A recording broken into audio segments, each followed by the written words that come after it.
On se retrouve cette fois-ci à l'abri de la pluie, à l'abri des températures glaciales, parce que les conditions météorologiques sont très mauvais, très capricieux depuis quelques jours dans mon département. Vous avez pu le voir ces derniers jours, mais vous avez pu le voir aussi avec les vidéos d'hier et la vidéo que je viens de vous faire avec le refus de l'offre de prolongation d'Ousmane Dembélé. Donc je dis, j'ai préféré ne pas continuer les vidéos ce soir sous la pluie, dehors, comme on a l'habitude de faire, mais à l'intérieur. Et je pense que c'est mieux.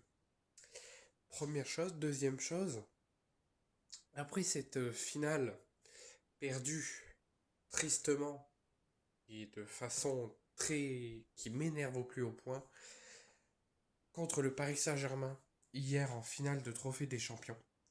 L'Olympique de Marseille qui tenait ce trophée des champions pour l'amener à Marseille aujourd'hui. Ce trophée qui aurait pu faire plaisir à un peuple, à une famille, aux enfants, à la ville de Marseille, au vieux port, on aurait pu faire la fête. Et malheureusement, quelques secondes, une minute, ont fait que l'OM n'ait pas réussi à tenir et à bien défendre pour une seule petite minute. Et Gonzalo Ramos a crucifié l'OM et envoyé l'OM au tir au but.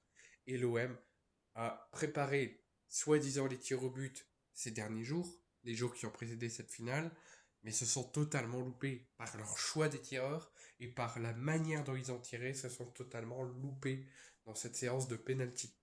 Donc l'OM a fait match nul 2 buts partout et s'est incliné 4 buts à 1 au penalty avec le raté de Matt O'Reilly et de Ahmed Junior Traoré.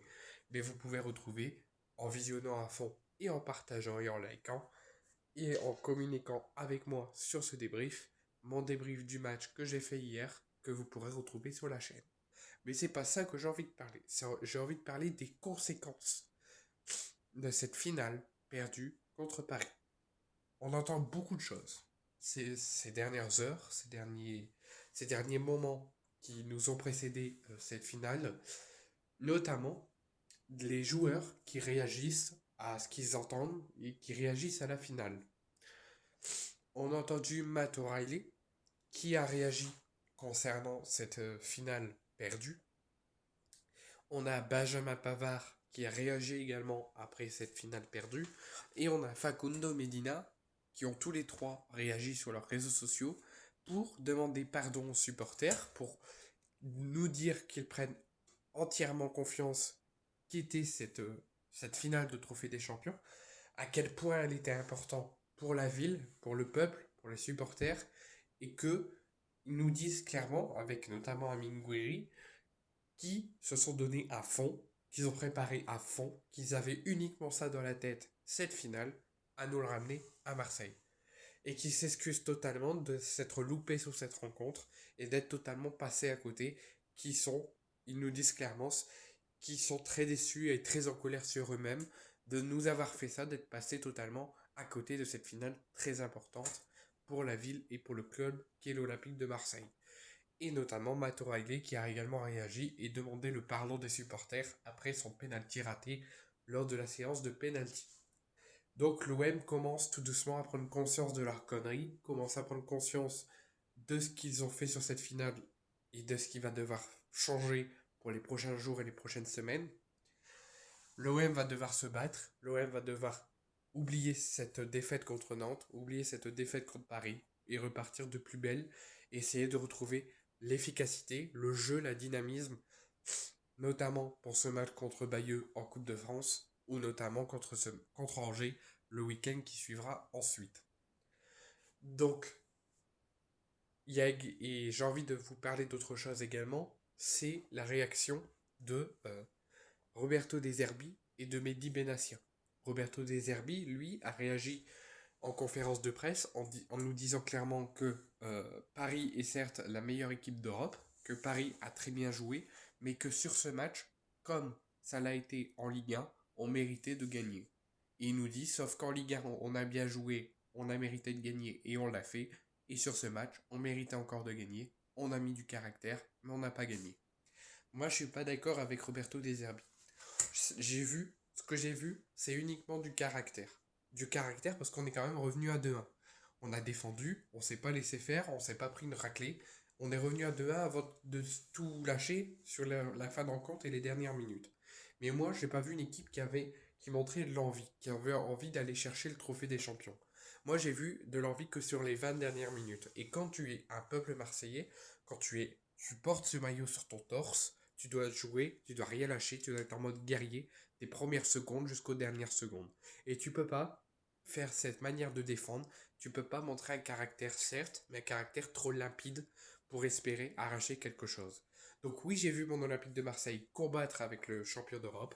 Oui, j'ai vu l'OM proposer quelque chose, mais c'était beaucoup trop peu pour aller chercher ce trophée des champions. Et quand j'entends dire que Roberto De Zerbi aurait jamais pleuré de sa carrière après une défaite, et que celle-là, on était à deux doigts de l'avoir et qu'on l'a pas eu, que soi-disant qu'il aurait pleuré dans les vestiaires, moi j'ai du mal à y croire. Parce que si on a perdu, c'est uniquement de la faute du coaching, notamment sur les choix des tireurs. Et ce que j'aimerais savoir, si c'est le coach ou les joueurs qui ont choisi les choix des tireurs, et sur l'ensemble de ce qu'on a pu voir sur cette rencontre. J'ai pas vu un match dégueulasse, j'ai pas vu un match non plus horrible, mais il y a eu trop de mauvaises choses, trop, trop de problèmes de coaching pour espérer être bien sérieux et gagner. Jusqu'à maintenant, on a toujours mis des défenses à 4. On a gagné. Depuis qu'on retente les défenses à 3, on perd des points ou on perd des finales. Ça doit avoir un déclic dans la tête de Roberto De Zerbi de revoir son coaching et de remettre la défense à 4. Certes, on a Balerdi qui est revenu mais qui n'était pas à 100% puisqu'il était malade. On a Aguerd à la canne qui joue ce soir. Ben moi, j'espère qu'Aguerd va se faire éliminer et qu'il va revenir et qu'on va réaligner la défense à 4. Parce que si on demande à Des Zerbi mettra comme excuse l'absence d'Aguerd et l'absence des joueurs qui sont à la canne. Et j'entends dire également que Mehdi Benassia aurait dit que dans quelques jours, dans quelques semaines, bah, on pourrait avoir de nouvelles têtes à l'Olympique de Marseille, notamment au sein de la direction, et qu'il nous dit qu'il faudrait leur laisser encore plus de travail que on a laissé à Pablo Longoria et à Mehdi Benassia et à Roberto De Zerbi à leur arrivée. Et que ça se pourrait que dans quelques semaines, dans quelques jours, on ait des nouvelles têtes au sein du club, des départs qu'on n'aurait jamais cru, et qu'il faudrait encore plus leur laisser du temps qu'on a dû leur laisser cela et que malheureusement ils n'ont pas eu le temps puisqu'à Marseille il n'y a pas le temps. Donc ça prouve encore que tout le monde est déconnecté de la réalité, qu'il y a une grande instabilité et je me demande quel sera vraiment l'avenir de l'OM.